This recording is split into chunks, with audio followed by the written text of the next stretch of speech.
Welcome to another edition of the Hard Rock Show. I'm Andrew. I'm Brendan. I'm Dave. I'm Tim. Thank you all for tuning in. Whether you're watching or listening to this episode here, make sure you follow us. All of our details are in the description wherever you did find this piece of content.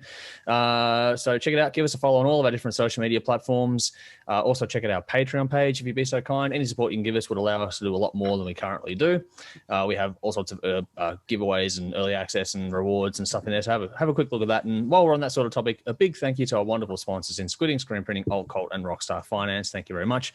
Their details as well are in the description for this, so please find them and give them just a follow to show a bit of love for the support they give us here at the show. Tonight we got a bit of a bigger one. We didn't do a deep cuts this week, so we're going to sort of combine two things into one. We're going to cover Red Sea, Fates Warning, Jeff Scott Soto, Orianthi, and AC/DC. So there's a bit going on in this episode. But before we get stuck into all that, let's catch up with everyone. How is everyone going? Brendan, it's been a little while since you were on the show, so how have you been? Busy. Yeah, coming into the right season for you. Yeah, it is. It is. What I do is definitely a seasonal thing. So I think summertime combined with post-COVID and things are going a bit feral. So, that on top of trying to get sort of either damn orange buddy singles and videos and albums and stuff together and, trying to stop my wife from leaving me. It's all that stacked on top. It's all pretty good. She's not leaving me, I think. That got dark quick. Yeah, and I'm pretty sure she's still hanging around. I did buy another guitar, so God only knows. Another one? Yeah. Well, no, not. It doesn't matter. It's all good. Okay, guitarists and their toys. Okay, Dave, how about you? Yeah, I'm good. Work's picking up. Gotten a lot more busier. School's back, so we're keeping busy with the kids. And I have not have anything alcoholic in 10 days. Whoa! Wow. Yeah. There's a reason. There's a reason. I got my heart set on a new guitar, so in order to justify the expense, I got to give up something to save up for it. And this is fucking painful. Wow. I would be giving up food. 10 days, 9 hours, 6 minutes, 10 seconds. I'm sending you a care package right now. I'm going to cave over Christmas. So are we able to send you drinks as relief? Yeah, please. And what's the guitar? What is it? Actually, anyone watching can send. I want an Epiphone SG. I can't afford a Gibson SG. I want an Epiphone. Yeah, fair enough. So, yeah. I've wanted one since I was like 15. Okay. So I figured after 25 years, I'm going to fucking bite the bullet. Yeah. Good. How much? $7.50. That's not bad. That's all right. Yeah. It's a few months alcohol. Yeah. It's less than Brendan spent on his last purchase, I believe. True. Look, there's an SG. Hang on, where? There. Yeah, where do you live? There, fucking. beer. And a guitar. Yeah. You're a better guitarist, so you've got that going for you. I have to buy more guitars just to confuse people. Yeah. So I think I'm talented. I'll have to get you guys to do a guitar battle at some point. Just for yeah. Nope. With beer. Oh, fuck. You're better than you think you are, Brendan. Okay. I'm not going anywhere near it. I haven't touched my guitar in anger for fucking too long now, so I'm not even going to go near this conversation. Tim, how about you? And how are the drums? Have you bought new cymbals of late? Yeah, they're over there. I keep forgetting cymbals in people's houses, apparently, so I've got too many of them. Yeah, to be honest, I haven't bought new drum gear in about a year and a half. Okay, you're pretty settled then. Yeah, I've just apart from little knickknacks that you kind of need. Yeah. But I don't know. I haven't really felt the need to buy new snares and new cymbals or whatever lately. I kind of feel like I've got everything I want. So but to be fair, my last purchase was I bought the dream snare that I always wanted, and then ever since then I haven't really. That's pretty much all I've played. So. There you go. But I don't know. Doing okay. Musician that's not hunting gear. Yeah, it's not the gear that changes. It ain't the gear. Oh, fuck. Yeah. Yeah. How are you going? Yeah, all right. We got to see the girls for the first time in ages over the last weekend, which is why we didn't do a second session the past week. So we held off on that and just spent some time with the family together for the first time in probably something like 6 months, close to it. We got to see them around the same time as when you guys came over last. No, even before that, probably. I don't know when it all was anymore. But yeah, it's been months and months and months. So we didn't see them for ages, and so it was good just to have a quiet weekend and just sort of switch off and spend some time with all our kids at the same time, which we hadn't done for ages. Probably not in that context since the wedding, to be honest. So it was really nice. The only thing I want to do now is catch up with my direct family, because there's a nephew I still haven't met yet and all that sort of stuff going on. So that'll hopefully by Christmas, that'll be the thing we can do. That's been my guiding light, has been Christmas. If we get a normal Christmas, I'll be happy, which we're looking better and better. We've got like 18 days in a row of donuts in Victoria to do this one today. So we're doing pretty good. So all those things add up and works keep me busy. So everything's good. It was a good refresher over the last weekend to have the kids around and just be a family for a little bit. And that was, it's a nice switch of gears and a good recharge of the battery as well. That was what we'd been hanging on for. And it made the amount of, it's funny the weight you feel come off your shoulders kind of thing when you're able to do that sort of stuff again. So that was awesome. And seeing the smile on Jody's face when that would happen was the best part of it all for me personally. It feels weird though, doesn't it? What? Just having people around and going to a pub or going to a cafe. It all feels strange. Something's still not right. It's odd. It's because we're still not sure. We can't go the full, everything's back to normal. We, wear your mask and you can't really go for the hug and all that sort of stuff. So I went to a friend's house probably a week ago. And we're looking at each other and it's like, when was the last time I went to somebody's house? It was the last time I was at their house. Oh, wow. Probably like 6 months or 4 or 5 months earlier. Wow. And then it was like, when was the last time you had somebody over? And it was like, what was the last time you came over? And it was just because, and it's just, that's it, like months in between. Yeah. And it still doesn't feel normal. Like we're almost normal, but it doesn't quite feel normal yet. Yeah, we're all a bit agoraphobic still. Yeah. That's it. Yeah. And I think we're all a bit wary because we're all just terrified to go through it again. So we're all still doing that thing where let's just do the right thing for a little bit longer. And I don't think we'll let our guard down in Victoria until the vaccine's proven to be effective. Time will tell. Yeah, but we'll see what happens in that regard anyway. But for now, things are good, and that's what I'm happy about. So in the grand scheme of things, I'm ultimately pretty pragmatic. I can handle a bit and just go, okay, yep, cool. But yeah, this time around it was good to get that one under the belt and have some quality time with our daughters was fantastic. So it was a good recharge, good reset. Makes everything better when the most important things sort of line up for you. The rest can sort of work itself out around that. Yeah.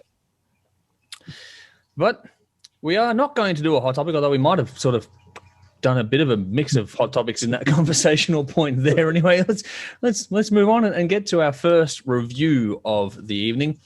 Going to go to a local band. We're going to go to Red Sea with their second EP, Sanguine, 5 tracks for 20 minutes. Like I said, the second EP from the Australian band released November 2020 independently. Produced by Clayton Segalov at the Brain Studios in Sydney. This was actually meant to be released earlier in 2020, but had been pushed back, obviously, because of COVID until very recently. So we'll go to Dave first on this one. What did you think of this? I don't mean this in a bad way, but this is not an easy listen. But that's not that there's anything wrong with it. It's just that the band is keeping the listener on their toes. You don't really get a chance to get comfortable with what they're doing. It's a case of what's coming next. There's so many shifts and changes. You don't get into that whole passive listening. Mm-hmm. So in a way, that's a good thing. I liked it. There are changes in tempo and mood that really come out of nowhere, but it all works. It reminded me a bit of Toe Hider, but not as eccentric and erratic, just in the idea of mixing so much together. Yep. I did get a bit of an Evanescence feel, but with a lot heavier riffs. Okay. Overall, I think it's 5 songs in like 20 minutes, but there's so much going on within the songs, it felt like twice as long. Yeah. But yeah, it was really good. CP is a good starting point to hear this band. I've never heard of this band before. So yeah, if you want to check out something a little bit unusual, and it's got a lot of good songs on it. Give this a listen. I gave this 8 out of 10, and standouts were The One, Shadow of a Man, and Burn It All Down, which is like half of the EP. Yeah, nice. All right, Tim, where'd you land with this one? Yeah, not being able to settle into passive listening is actually a good point. Yeah. Because there are certain rules with, heavy music that we've all kind of got. When this happens, you kind of go into this kind of feel. And this didn't really follow that rule book, and which is a pleasant change and a pleasant surprise. That's not to say there aren't hooks and there aren't catchy moments, because they definitely are. But you do need to pay attention to it and let it tell its story for what it is. And when you do that, it is a very rewarding listen. It did take me a couple of goes to kind of wrap my head around it. Yep. I did think the vocal approach was pretty interesting as well, because there is those time shift changes, time signature changes and whatnot. Again, there's ordinarily, rules that, vocalists you would follow for that. And with this one, again, that rule book was torn up, and again, I found it a refreshing listen. So this is this is not going to be for everybody. Yeah. It's a very almost like a dissonant feel at points. Yeah. But go into it with an open mind, check it out, see what it is for yourself, because everybody should listen to it, because again, because those rules aren't there, some people are going to like it. Some people who you wouldn't expect to like it will like it. So definitely check it out. The One is my highlight, and 8.5 out of 10. Cool. All right. So far, so good. Brendan, how about you? I thought this was fucking phenomenal. I was absolutely hooked 30 seconds in, and when it finished, I just played it again. Easy to do that. Nothing about it I didn't like, and I, the prog stuff can shit me from time to time, because I think it loses its musicality. This didn't lose any musicality for me from start to finish. I just loved it all. I thought the vocal approach was fantastic. I think the Evanescence comparison is completely unfair, because I think it actually smokes it. Yeah, I didn't get Evanescence out of it. I got something else I'll get to, but yeah. Yeah, Evanescence, Amy's got a great voice, but I just find their music melodically quite boring. This is not. I found this really fascinating. As a work of art, I think they've done something pretty bloody amazing in 20 minutes. It left me wanting more. I thought it was great. So my biggest complaint is it wasn't long enough. I wanted more. Like I said, I circled it around again and loved it just as much, if not more, the second time around. So I gave it 9.5 out of 10. I can't pick a highlight, because I loved the journey of the entire thing. It was just great. Loved it. It is one of those ones where you take it in on the complete listen is the best way to experience this one. I don't think it's one you pick out individual tracks. We do it because it's what we do, but I think because it's a diversity in the tracks, which is really cool on this. Melody is still your focus on this, but there's a lot of diversity in 5 songs in that 20-minute journey. It's got a dark intensity kind of to it. It's got that mix of aggressive and somber and slow kind of stuff in there too. The production matched that. It's got a punchy and heavy hitting side of it when it calls for it, but the slower moments have some fantastic tones and depth across this. The dynamic shifts across everything, from the performances to the writing to the production, was really well suited to the songs, and it gave that emotive weight you were looking for in this kind of music. And that to me was the hook overall on this, was the emotive context, the emotive weight, and the lyrics tied into that too. The vocals and the way they pushed forward and back, they added to the drama of this whole thing. The emotion conveyed by Erica Barron's performance is impressive for this style of music. It was brilliantly done. Thought the layering was great across it. This is sort of a cross between Lily and Tool. That was where I sort of... That is a fair comparison. Not bad. Yeah. Okay, cool. I was hoping that would go all right, because that's what I landed on. So if you like Lily or Tool, I reckon this sits right in the middle of those two bands. The rhythms and the note choices were different and interesting, which you guys sort of covered off too. I like, that mix, like I said before, the mix between the punchy stuff and the cavernous opening of it all. They really got the studio and the musicianship to work hand in hand on this. Performances were just right.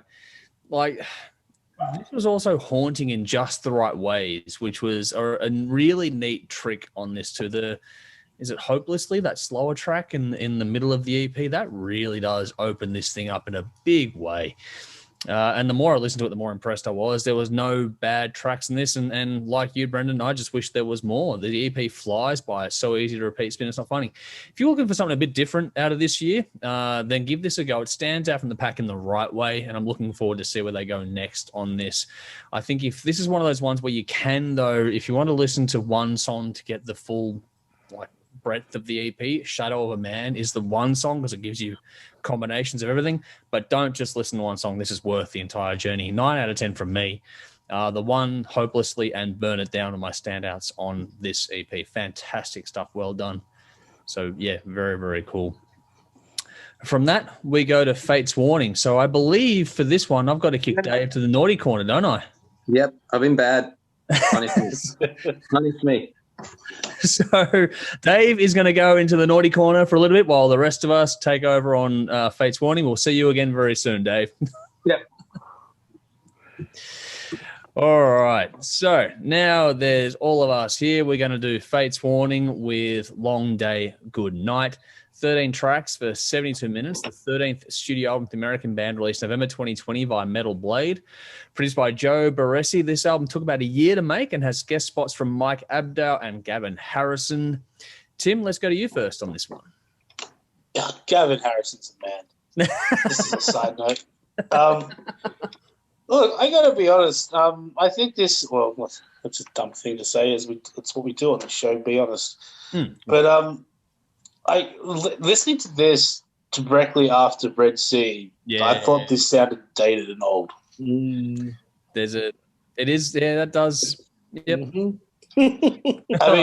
and unfortunately, this is a very old school prog metal album, and listening to even doing the Halloween special recently, right? Yeah. Doesn't move as much air as Halloween, but it isn't actually that much more technically proficient. Yep. Even having Garrett Harrison on there, it doesn't have the depth of songwriting and storytelling that a Porcupine Tree would have. Yeah. And again, we've heard so much. And again, it's going for that sort of old school, Rush but heavier kind of thing. Yeah, I got that. Rush. And unfortunately, when it comes to being a technically proficient musical wanker, we've heard so much crazy shit in music these days. Especially be it from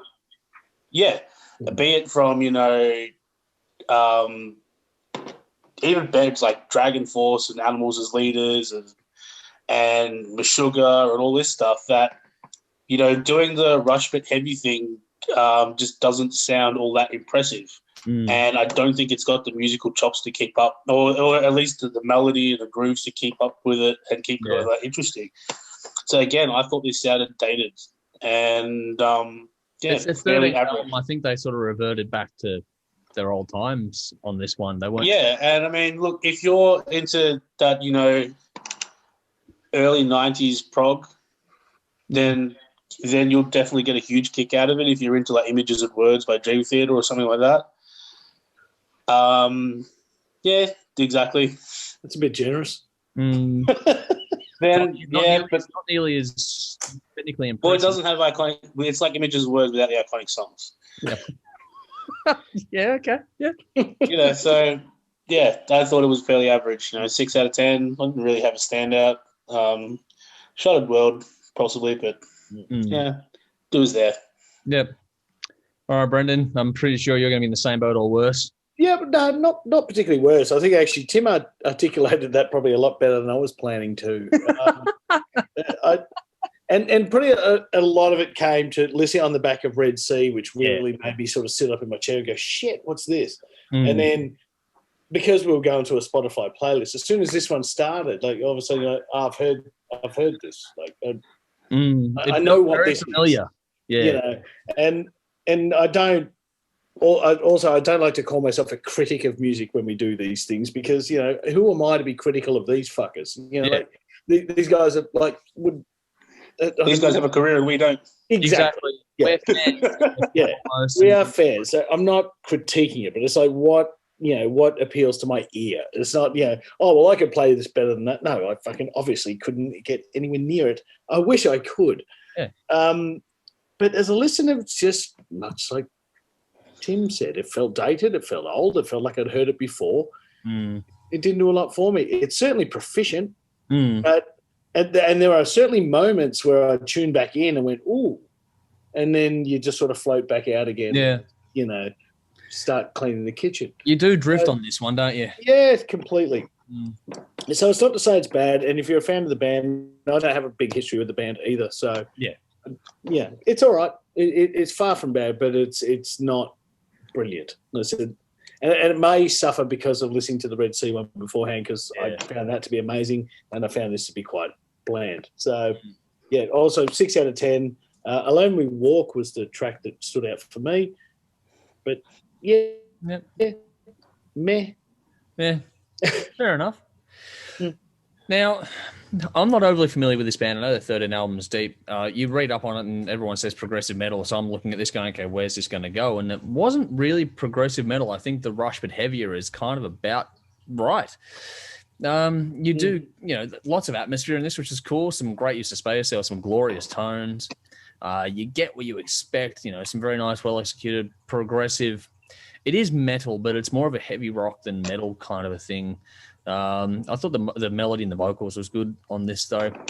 There were some good hooks in it, though, and the harmonies on the vocals were a good touch in that regard as well. Performances were good on this. Some really nice guitar work, especially in the lead. But I also thought the drumming was cool on this one, which doesn't normally get my attention, but I enjoyed the drumming on this.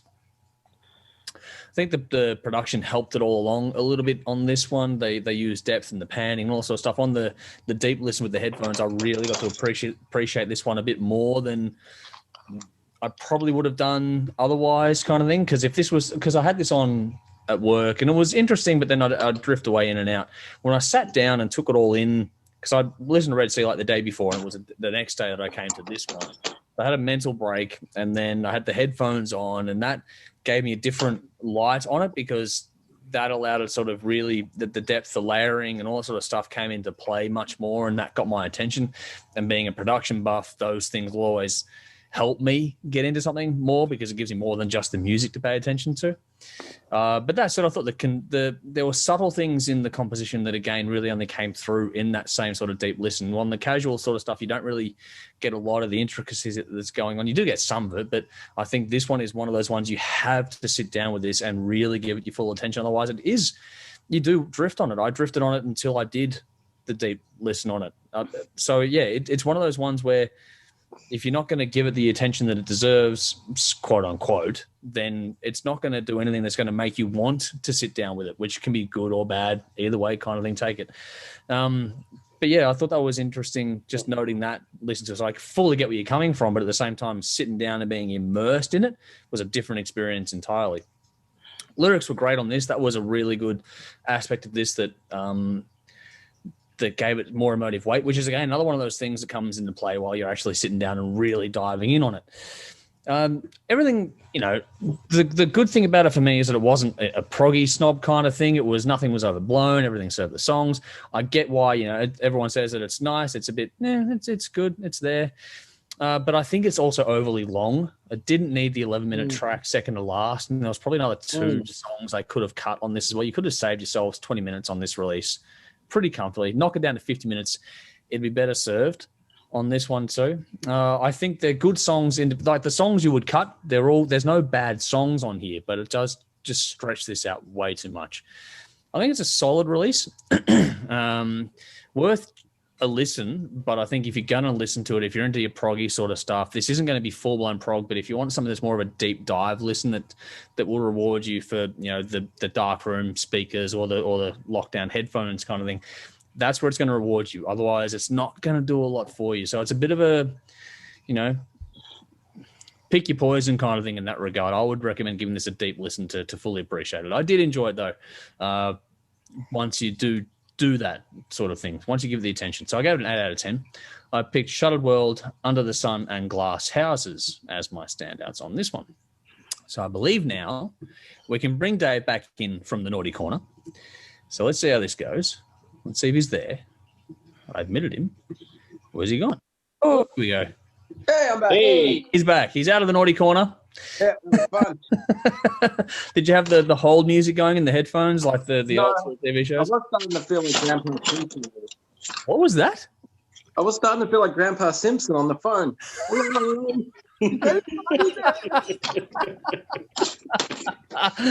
Oh, well, you're just in time to come back in for Jeff Scott Soto. You ready to go for that one?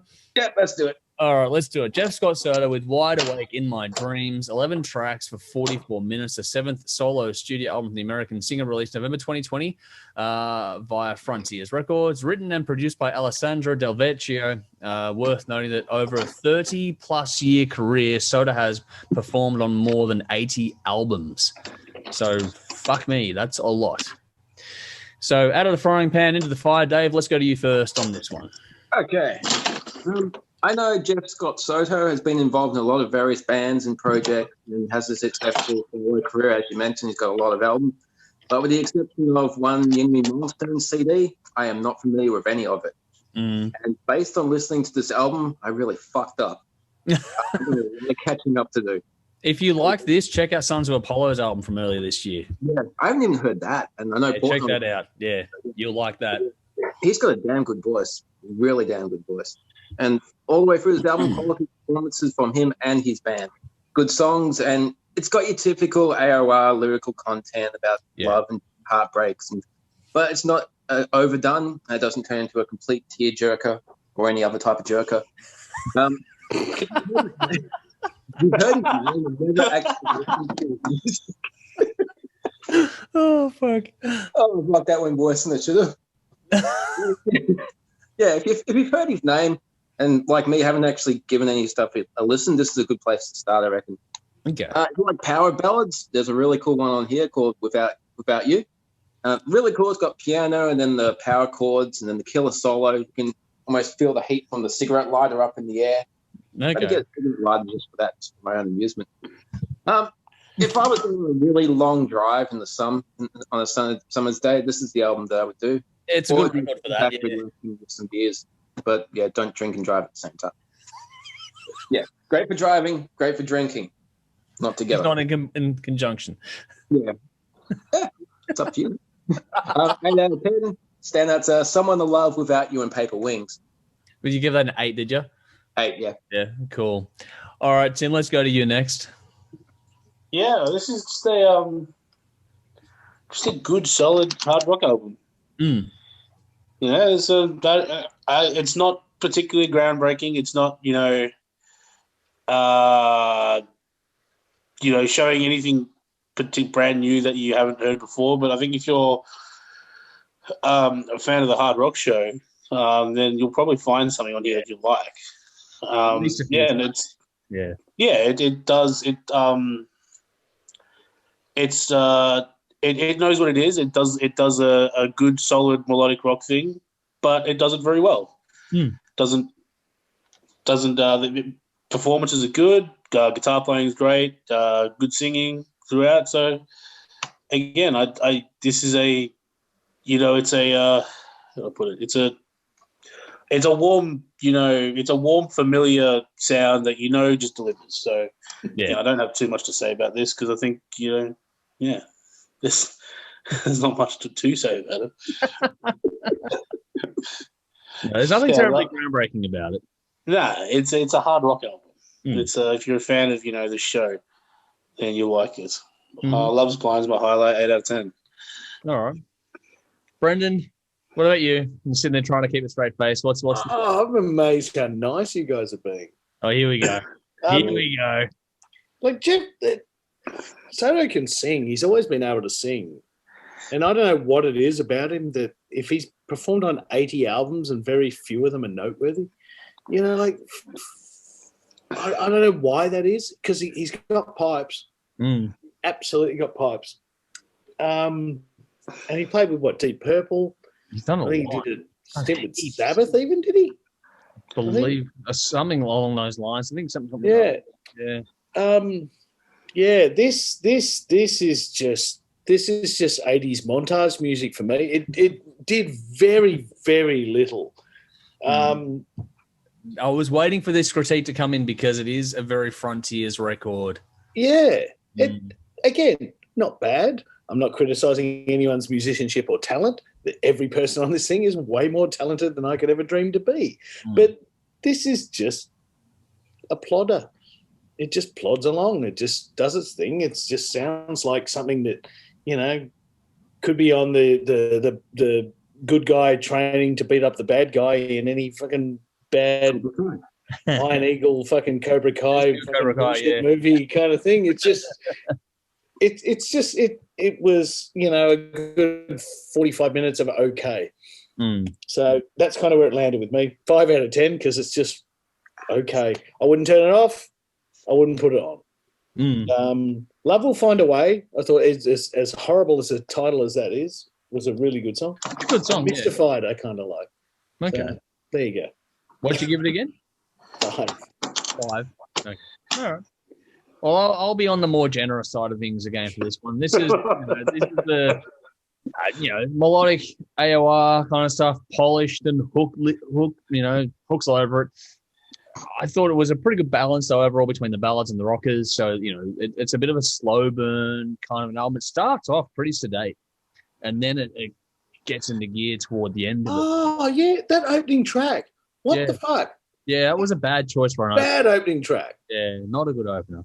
I don't know why they went that way when there was, maybe they went for that whole slow burn effect kind of thing where you start off slow and then build toward the end. But it didn't help you get into it to start with. So my first listen was sort of, oh, okay. And then, you get into it more and you do the thing. So I listened to it like 3 or 4 times. So, by the end of it, I've gotten my head around, I knew it was coming, and then you get to sort of really let it sit with you. Vocals, we've all covered it. I mean, Soto can sing. Fuck me, he's good. Great harmonies. He also knows how to sing within himself. He doesn't overdo it, which is important for this sort of stuff here too.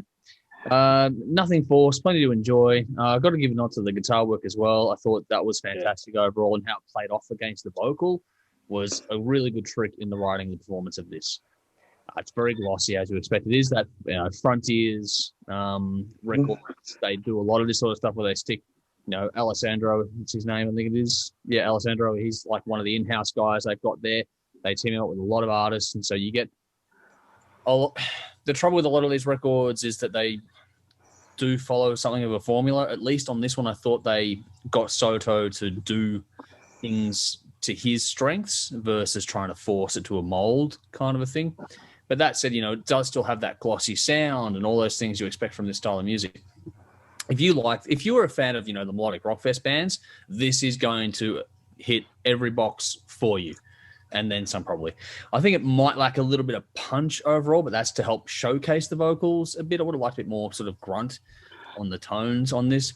But it is, like for all the AOR stuff we're talking about, it is worth persisting with if you're looking for that little bit of meat on the bone. I think, like I said, the first half of the album won't really give it to you. The second half of the album is where it gets a bit more interesting for me. But yeah, I don't know. Nothing extreme. I thought it was... At the start, it was just another one of those albums for me. The more I got into it, the more I paid attention to it, the more it sort of drifted away from that a bit. It's got good performances, good lyrics, all that sort of stuff.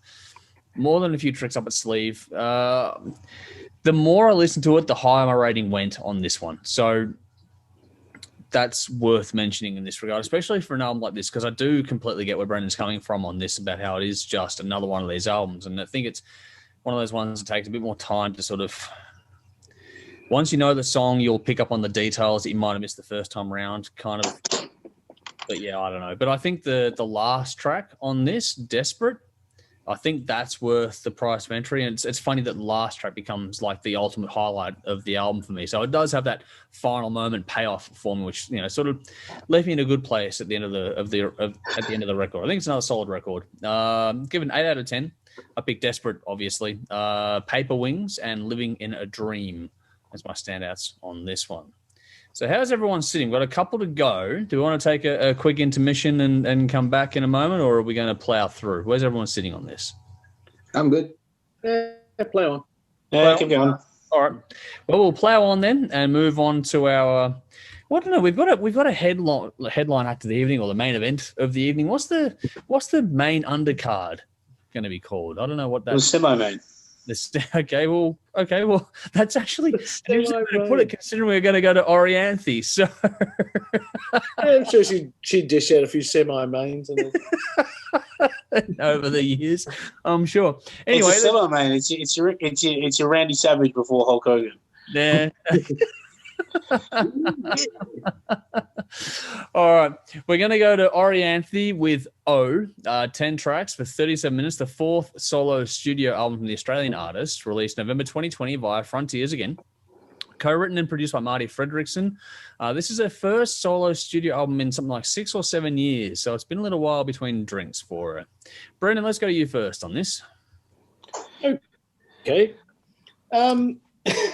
I went into the Jeff Scott Soto album expecting to like it and was a bit disappointed. I went into this one expecting not to like it and was pleasantly surprised. So that was good. Yeah. Yeah, this sounded massive. And I really enjoyed it. And the more it went on, the more I kind of liked it. I was actually, the thing I was surprised most of all about it was I liked her voice a lot. Yeah. You know, I thought she was really soulful. They didn't overproduce it to make her sound like, she was trying to be a diva. She had a rasp and, she delivered it with passion and emotion. Sits in the middle between sort of Joan Jett and Britney Spears. I wouldn't go there, but okay. Yeah. I'd probably give her a little more credit than that. Joan Jett, yeah, maybe. I don't know. She had a soul to her voice that I just didn't really expect. I expected a cookie cutter, sort of really uninteresting album from Orianthi, and that's not fair, but that's what I was expecting. So yeah. I was happy to be pleasantly surprised. Songs were great, performances were great. It wasn't a guitar wank fest that I thought it might become. She's obviously a phenomenal guitarist, but she didn't lean on that too hard. Beautiful solos, great guitar tones. The sound, particularly the low end coming from the drums and the bass, it really filled this out to a point that it might disappoint some. Some people don't like that. Quite often I don't like that because it sounds too studio driven. But I really got it on this particular album. For some reason, this just really caught my ear. And the slower tracks as well, I thought gave the album heaps of balance. I was so pleasantly surprised that I will keep playing this. I thought it was great. It's a sneaky good record, isn't it? A very, very sneaky good record for something that I wasn't even looking forward to listening to. I was really going, Orianthi album. And I ended up giving it a 9 out of 10 because I thought it was fucking phenomenal. There we go. Contagious and Rescue Me were the two that really jumped out. Okay. But there weren't any that I didn't like. I didn't find any flat spots. Even, the what you call the cheesier ones weren't particularly cheesy. I thought it was good. Enjoyed it a lot. Cool. All right, Tim, let's go to you. Yeah, so basically how I ended up reviewing this was like it was the only name that got released this week. Basically. When we decided this one, Yeah, and so the only thing I really ever knew from Orianthi was my mum telling me she was Michael Jackson's guitarist when that Is This It movie came out. Yep. And of course, at the time, me being a pretentious metalhead going, Michael Jackson, fuck that. Cool too. I've seen clips of her on Facebook. Like when you scroll down, it's just automatic. Playing clips of her playing like Jimi Hendrix and shit, and I'm just like, okay, fuck that. Guitar karaoke wankery, and the other thing I saw was she did the band with Richie Sambora. So I'm just like, so I went into this expecting like the cheesiest garbage soft metal piece of shit. right? Here we And go. I ate my words within like the first 30 seconds. Yep. Because it's stunningly good. Mm. And like, because I was expecting one or two things, either again this is ridiculously unfair to say, well, because of the Sambora connection to expect the Bon Jovi record, but that's partly what I was expecting. Yeah. Or like, Yep. or I was expecting it to be like the last Nina Strauss record, which is just 5.5 minutes, 40 minutes of 3-minute guitar YouTube videos. Yeah. And I got neither of them. In fact, what I got was. What was that? Sorry?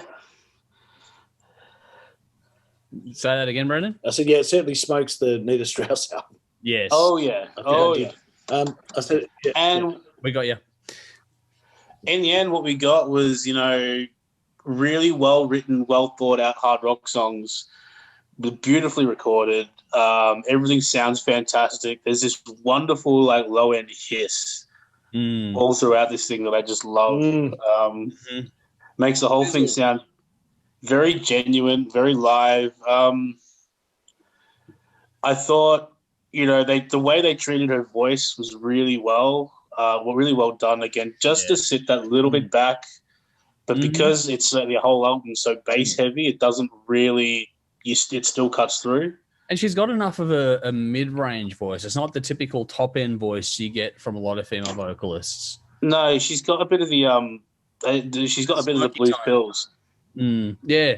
Vocal tone. But again, the music's nothing like that. The music's like she's almost got that like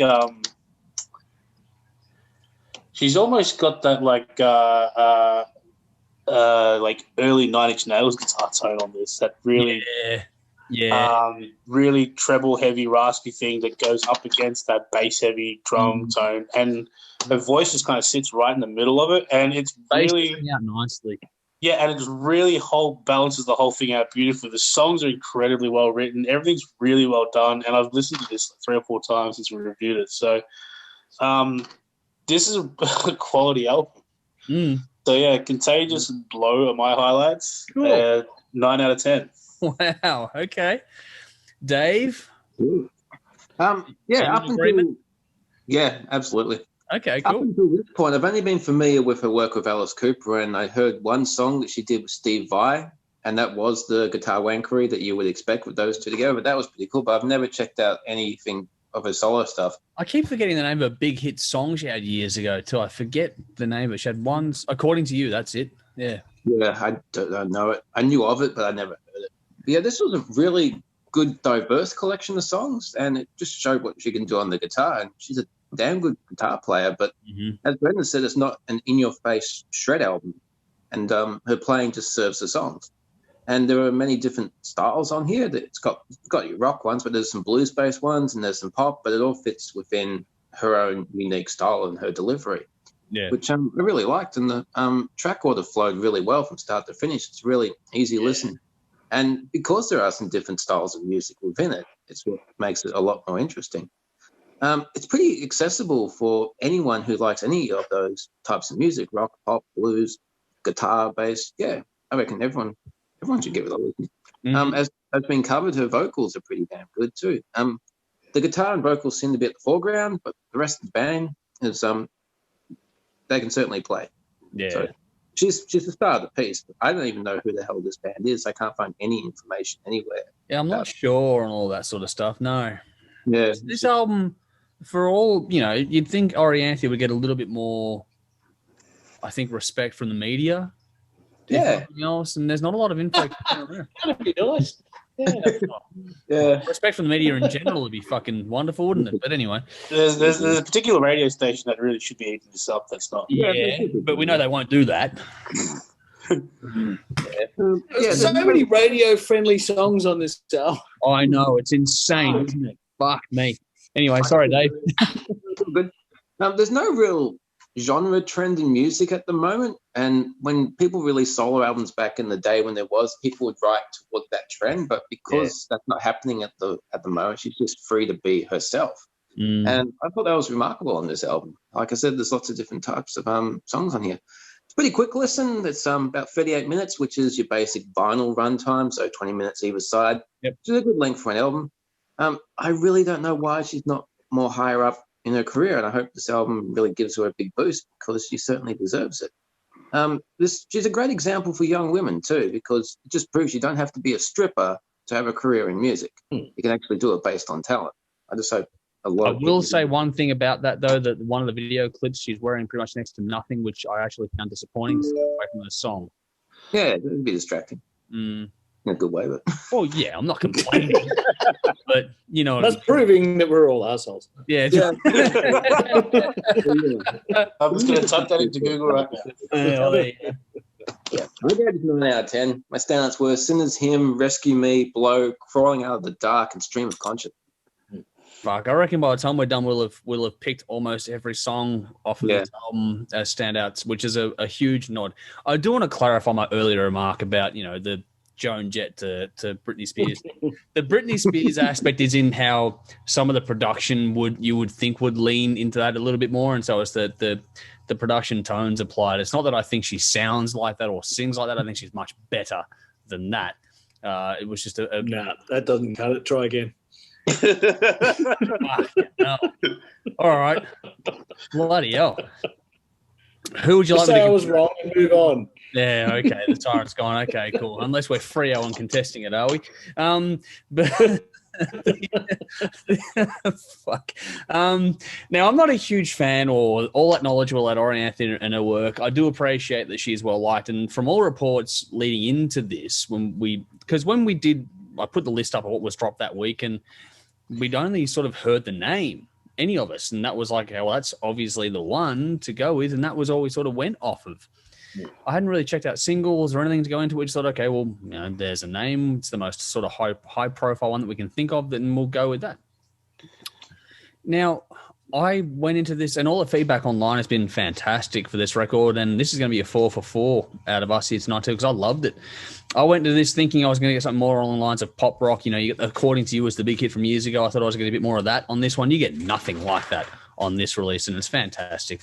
You do get pop sensibility, which, you know, is her the ability of hers to blend between the rock and the pop worlds and bring them together is incredible. It's so well done in that regard. You get the hooks and all sorts of stuff, but the way the vocals and the guitar play off of each other, nothing on either side of the coin is overdone, which is a tendency in each of those worlds, but they've come together really well on this. The rhythms on this were fantastic. There's enough. It's one of those ones where you could dance to this, but there's enough sting in the tail to really surprise people like me that want that bit more rocky sort of stuff. There's a definite sting in this, which is cool. Rhythm melody is king. It's all been done very, very well. On top of that, there is some very tasty lead work that plays to the songs and doesn't come over the top of it all. Very well done. I honestly, when I was listening to this, I thought to myself that she might be one of the artists that will keep guitar alive for the younger generation coming through afterward. I think there's a lot here, not only for young girls to look up to, but for everyone to look up to that's a bit younger, because it's the right sort of stuff that'll cut through. So it's one of those ones where, you know, people talk about Greta Van Fleet, but I reckon her crossover appeal is probably even more so because she'll get the pop audience kids and she'll get the rock audience kids. She'll bring them all along for the same ride. And she'll make them all interested in playing guitar like this and singing with genuine soul like she does on this record. Lyrics were fantastic on this. There is some very, very sassy stuff on here, which is very, very cool. She's got a wicked tongue. It draws you in. It really does drag you in, but it also makes you think that you wouldn't want to cross her in the real world either. She's got some acid in there, which is very, very cool, very clever, plays into the formula of this record nicely. Tempo changes were great. There's a lot of diversity on this record, not a one-trick pony at all, and the use of groove was really well done. Once you dig into the composition, there's a lot of cool little things going on in there as well. It's got very modern production, probably a little bit too crunched in, you know, your final balance kind of thing for my personal tastes, but it's got that really good push and pull about it. The different tones are nice. I love the little nod to Hendrix in some of the tones and the way she was playing. There was some really throwback to Hendrix kind of moments on this, which is very, very cool. While Nala jumps into proceedings here. I'm still happy they really kept a lot of that overproduction out of the vocal, though. Oh, yeah. It was definitely there and everything else. I got that. But yeah. there must have been that temptation to to wash that over the vocal as well. No, and they make didn't, it which was everything cool. else of the day, and they didn't. And that kept the passion and the soul in the voice. And it made it for me. It really did. Yeah. No, I enjoyed that aspect too. I like how genuine the vocal came across. With everything going on, the vocal came across as really genuine, which is cool. Underneath all that sort of stuff, the blues soul, the blues bass of this was what was the most telling part of all that sort of stuff too. And the use of space really was well done on this too. The whole thing on this is that mix of old world and new clashing while Nala is gagging on something. Don't know what she's doing over there, but like working with Great Danes in the background is always fun, folks. But this is like I said, the two worlds clashing in a really creative way. There are songs in here that could go well on either pop or rock radio stations. We know there's a perfect radio station for this in Australia, which will not play it for some fucking stupid reason. I don't know why, but whatever. But this would also work on those stations. It would also work well in the smoky bars and or nightclubs at the same time as well. This will go anywhere and be well received. And that's not a dirty thing when it comes to rock records. This is a genuine rock record at its heart and soul of it all. It's very, very infectious.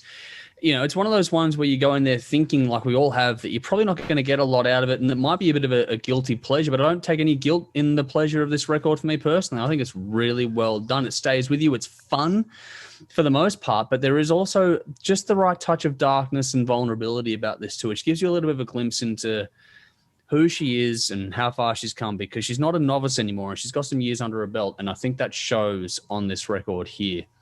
It's a short ride, but it's a very engaging listen. I thoroughly enjoyed it, a lot more than I have any right to. The opening track is called Contagious, and that's exactly what this record is. 9 out of 10 for me as well.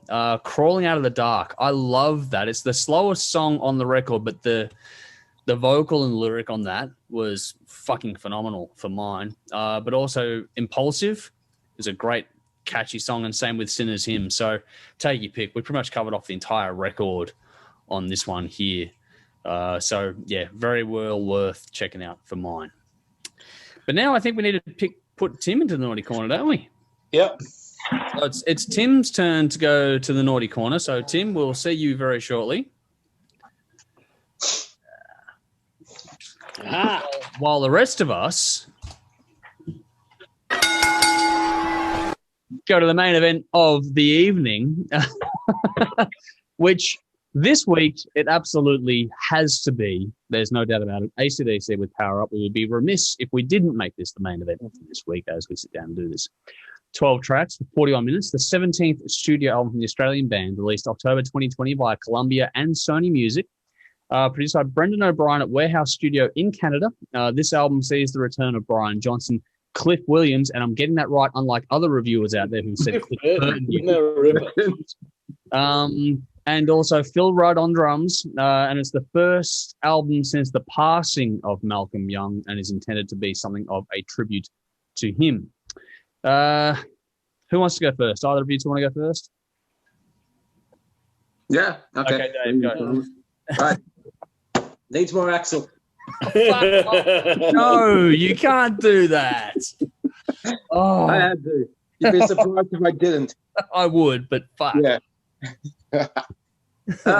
Straight up, much better than Rock or Bust, but not as good as Ball Breaker. That was a fantastic. I think that's their last great, fantastic album. We should do a full-blown AC/DC special at some point, I think. Didn't we do one? We did a special, but we didn't go anywhere near the full discography. Okay. Cool. But yeah, this has what was missing on Rock or Bust. It's got that Malcolm vibe. And because they used a lot of his music that he left behind, it was definitely missing. And it just shows how much he contributed to the band over its entire career. He is the main guy in that band. Yeah, he really is. He just gets all the focus, and they're two singers, obviously. But yeah, he was the backbone. He was the quiet guy out the back, but he was definitely the solid glue that kept everything just chugging ahead. Yep. Yep. As expected, you got the good catchy riffs and the solid playing. Solos are a little bit restrained from Angus, but I think that's down to age, and it kind of fits the music because I didn't mind that. Yeah, as much as I enjoyed this, I kept waiting for that AC/DC high, fast energy, and you just didn't get that song that really popped all the way through. But I think that's kind of down to their age. They're not going to dish out another Thunderstruck or Who Made Who or something. But they don't need to anymore either. Yeah, so they just delivered a solid, straight-up rock and roll album. No, good for them, just to get some of Malcolm's music out there again. The other thing that was really missing for me in this, and once again, it's probably down to age, but the double entendres that are so prominent in so many AC/DC songs. Not enough dick joke. No big balls. He's got you by the balls. The balls were gone. Yeah. But doesn't mean balls are gone from the music, just from the lyrics. But, when you're in your 60s and you're doing the double entendre jokes, I mean, Steel Panther might be able to do it, but it's not a good look. Yeah. I think even Steel Panther in the 60s will be pushing it. Oh, you can guarantee they won't give it up. But, some of these songs, they kind of make me think this was left over from that album or this was left over from that. It kind of like... Probably was. Yeah, it felt a little bit like a best of with new songs. It's like, that came from that era. It's the kind of vibe I got through all of it. Especially Demon Fire, that riff really reminded me of Safe in New York City. That was a that was a good song. Overall, I gave it 8 out of 10. Shot in the Dark, Kick You When You're Down, and Demon Fire were standouts. All right, cool. Brendan. Yeah, look, there is no doubt this is an AC/DC album. Yeah.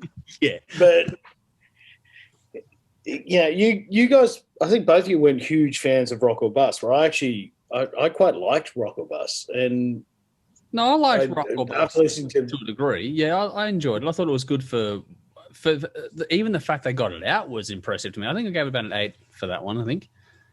Yeah, so I listened to this and I went back to Rock or Bust, and I still kind of leaned towards Rock or Bust. But I think the only reason is the guitar sound. I think the thing I think lacking from this album, and I like this album, and the songs are good. Like I said, it's a really good AC/DC album. Any fan of the band is not going to put this on and turn it off. Like it'll play through and it's great. But it's lacking some gravel. Like it's the distortion on the guitar tone is just not fucking there. Not as brittle as in past times. No, absolutely not. And you think of the AC/DC albums, we've covered a few, but you listen to Let There Be Rock and stuff, where the guitar sounds like a fucking chainsaw. Yeah. Yeah, this it's borderline Knopfler-esque. At time, but that's not fair. But it's I was harsh before with Orianthi. Man. But it's the guitar sounds a lot nicer than I'd like it to sound. I get still that. Well balanced and stuff. I just want a little bit more distortion and crunch. It's just not quite there.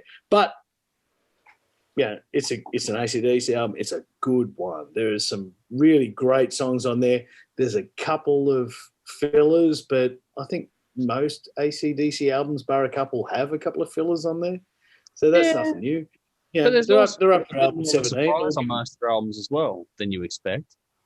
What's that? There's always a bit of a surprise on each of their albums as well, which everyone big critique of AC/DC. It's the same album. It's not the same album. There's always something different in every album. This one has that. But this one I think Demon Fire was the one that really caught my ear, much like Emission Control on Rock or Bust.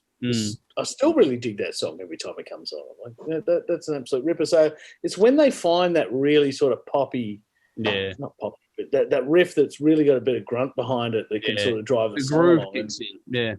Yeah, and I'd like to hit a bit more of it. But look, I still really enjoy it. It's fun, and anyone that's a fan. I mean, Jesus, if you're going into AC/DC's 17th album when they're at this stage of the game and expecting to have your head fucking blown off, you're probably a bit of a dick. Yeah. Look, I liked it. It's not the best album I've ever heard, but it's great. It's fun, and probably one of the best album covers I've seen all year, if not for the last few years. Great, I love the cover. It really, really fucking jumps out at you. I think it's a ripper. So simple, but so good.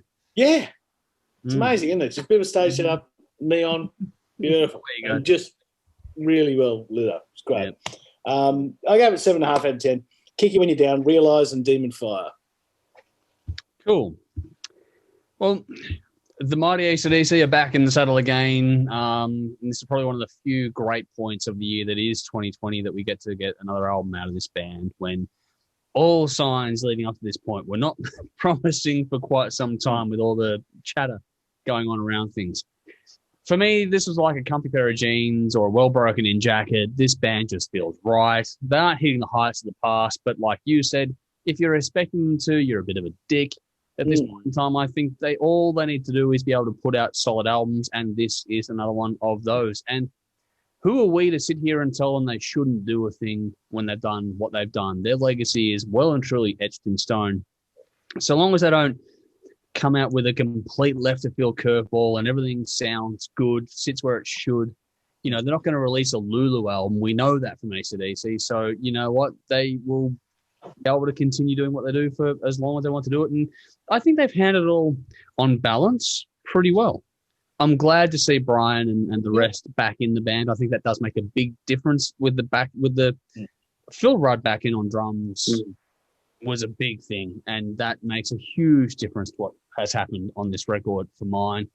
But anyway, I think the tones are great. You know who this is as soon as you hear it. And I get what you mean about, it's like a bit of a chainsaw side to it, but you still know that this is AC/DC as soon as you hear the opening riff to any of these songs.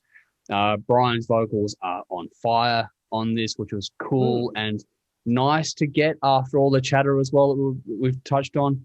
He's just back a little bit in the mix, but, the right amount of reverb on it allows it to cut through really nicely.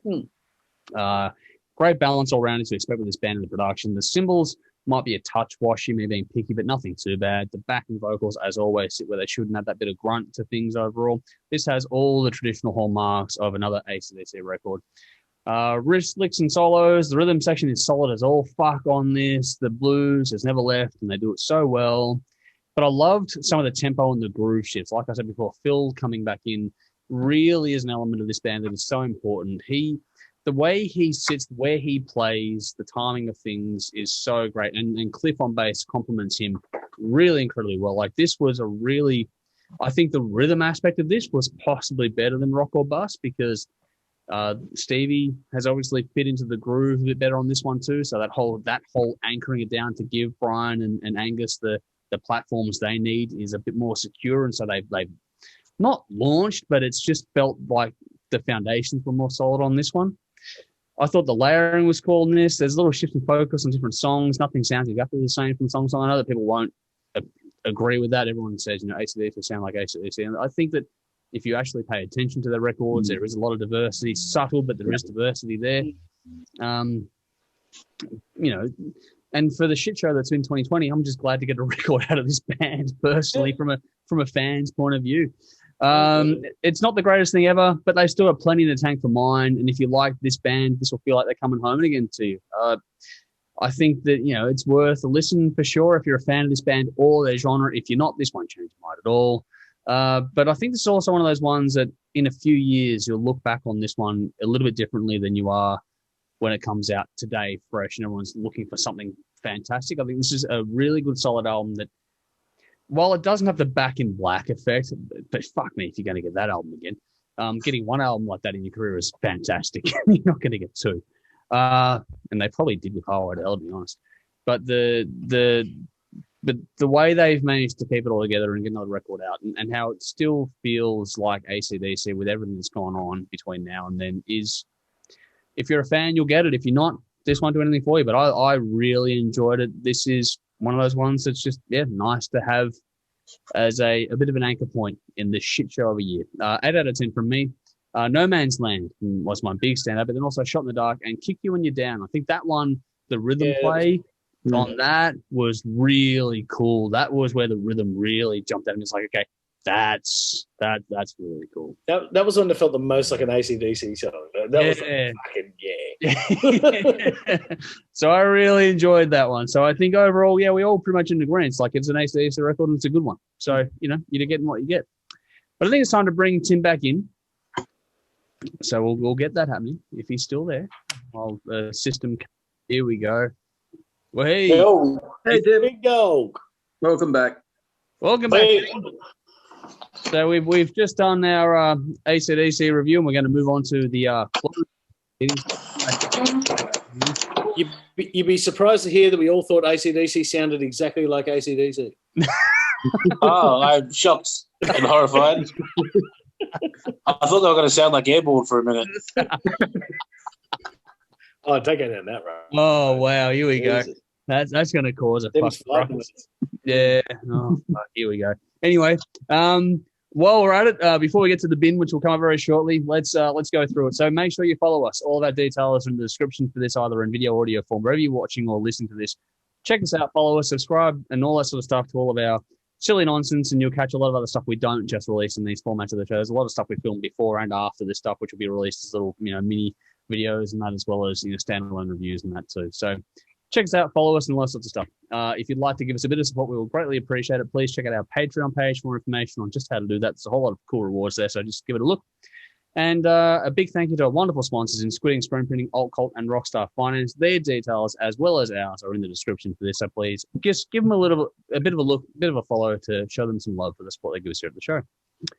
We're not only online for now, we are still on television here in Australia. So check us out on Saturday nights at 10:30 p.m. on Channel 31 in Melbourne, and on 10:30 p.m. Thursday nights on Channel 44 in Adelaide. Next episode coming up is our 1980s special. So we've got a bit of planning on that one. It's going to be very, very cool. Did some audience polling. So just check us out. That'll be the next one coming up. And I think that's it. Next month is Christmas, believe it or not. Fuck me. Wow. Okay. Yeah, we're getting toward the end of the year. So let's get this year behind us and move on. Yeah, I know. Fucking hell. How's that going for us all? Hey. But anyway, now it's time for all of our favorite parts of the week.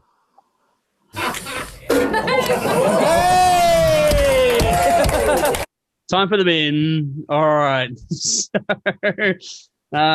who wants to go first? Hang on, before we do this, who's got the fun bin? Well, it's pretty fun. Yours will be Kind of. Timmy. Okay. So Timmy, you go first, then we'll go to Dave, then Brendan, and then I'll go after Tim. So are you being funny, Andrew, or are you going to bring the mood down again? No, I'll go after Tim. So Tim, you go first. All right. So I work with people. Supposed that to can go dogs to like bin. I do. But I've noticed most people are still very good here in Melbourne, but all of a sudden, since we've gone less COVID safe, there are a number of people who seem to feel like the mask rule does not apply to them, and when people get threatened, but not realizing that retail stores and that are still being threatened with massive fines if they get caught not enforcing the mask rule. Yeah. It's not about personal preference, guys. Don't be a fuckwit. Just put them on and fuck off. And it's always these balding, middle-aged fat blokes who think they know what they're doing. Fuck off. Personally. You're not balding. Here we go. What about the balding, middle-aged fat woman? No, you guys know who I'm talking about. Yes, we do. It's the self-entitled School of Hard Knocks type. Mm-hmm. Yep. Way too many around. Yep. And just come up with excuses like, well, I'll just pay the fine. And it's like, well, that doesn't mean people are going to serve you. That just means people call the cops on you. Fuck off. It doesn't mean the store gets to pay the fine either. Exactly. I mean, and yeah, a lot of stores have struggled this year, so don't make it harder for them. Yeah. It's not just about the individual. Yeah. All right. I've got a couple. I'll be quick. First is to the ministers of the day serving in the federal parliament in particular. Clean up your fucking act. From sleeping with staff, spouting off about the sanctity of marriage while doing so. You should clean up after sleeping with people. Well, yeah, that's true.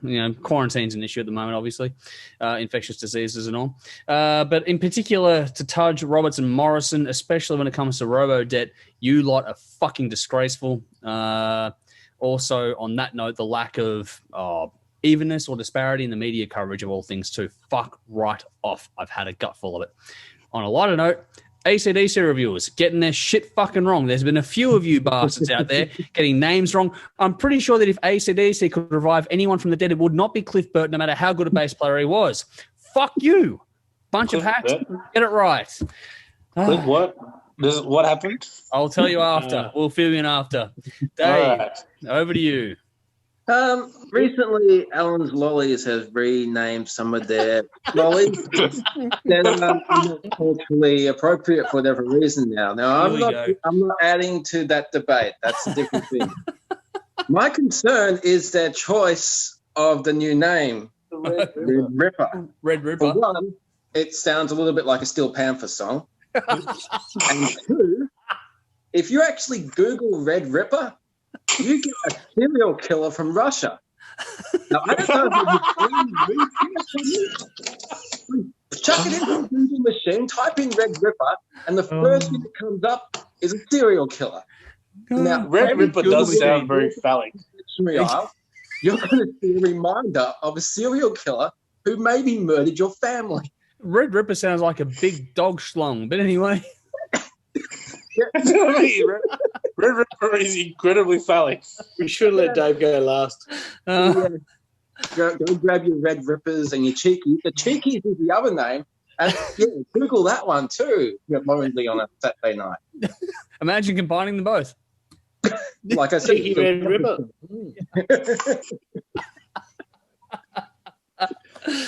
Yeah, the cheeky Red Ripper right here. Yeah, here we go. Hey! I've got the Irish one, but anyway. There you go. Follow that, All Brendan. right. Brendan, bring us home. All right, I'm going to back over this shit again. Here we go. All right. You ready? We're going Triple M again, and particularly Triple M's Hot Breakfast because they're about to fucking go. So Eddie They are. McGuire So you got one last kick in the guts for him? Yeah, pieces of shit, lying, fucking all about Melbourne, wanker, fucking pieces, fucking. Ah! Now, having said that, Triple M have been playing some new music recently. Now, granted, most of it's by fucking Midnight Oil, Bruce Springsteen, and fucking a whole bunch of other guys in the fucking nursing home. But they have been playing one, and nothing against any of the musicians that have played on Triple M. We've been to this before. Yeah. But they are playing one called Death by Rock and Roll by the Pretty Reckless at the moment. Yeah. They're playing it a lot. Mm-hmm. Now, this is one of these few songs that comes on because I'm driving an old piece of shit fucking Toyota Hilux at the moment that only has a radio. Mm-hmm.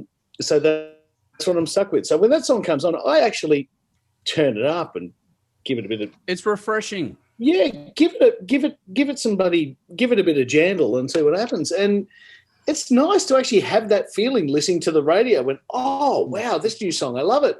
Mm. And it makes me realize how much I miss it. Mm-hmm. I miss hearing my new favorite song. They play a lot of great music, but the new Wolfgang song would be fucking great on radio. It would, as much as Orianthi and all this other stuff and all this that they will continually ignore. You can try to play nice with Triple M, but who gives a fuck? The music is just the noise between the ads. All it is, and fuck you royally. And like I said, particularly your Hot Breakfast, did your thing. You went through fucking 6 months of lockdown and you achieved fuck all for the Melbourne music scene, and you tried to pat yourself on the back through the whole thing. Fuck off. So a lot of them. Go fuck yourselves.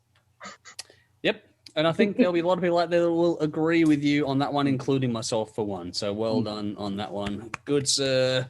Yeah. Thank you for that. All right. But that's it from us for now. We're back again very, very soon with some more 80s stuff and also a very, very special review that we'll try and get out to the masses before goes to the release itself goes to the public. But we'll see how we go. But anyway, that's it for now. Thank you all so much for tuning in. Thank you to you, all of you, for taking the time out of your schedule tonight, midweek, as we do this to sit down with me and do a bit of a session. So it's been fun. Thank you very much, guys. Anytime.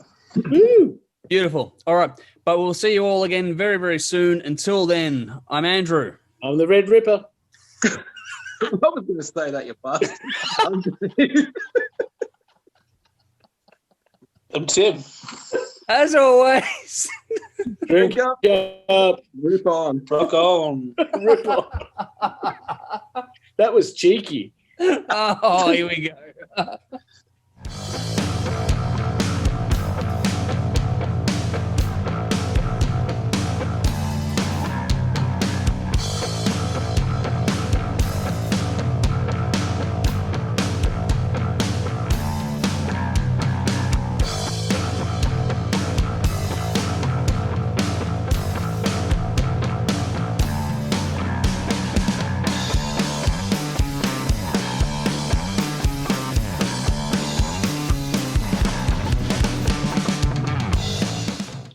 $15,000 COVID curing fucking ray of light bullshit. I've got 3 of them. Doesn't work. Question is, how have you got 3 of them? Hey, at least you got that. At least you got that. I got a subscription for Gwyneth Paltrow. You're on Goop. You get the Goop care package every month. You get a jade egg to stick up your vagina while you're steaming it. Yeah, well, it really helps. It really helps, with the candle scent. I was tempted to buy the candle just like for a lark until I saw what it costs. Yeah, no. What does it cost? I was like $75 or something. What? Like if it was 15 or 20, I'd go, yeah, that'd be funny to have in the house. You could just go, hey, Let's smell her. $75. Hell. That's more than a perfume. No, I that's what I would expect, to be honest. Oh no, that's crazy. That is crazy. Because it's a cult of personality thing. The people who are into it will spend anything. Yeah.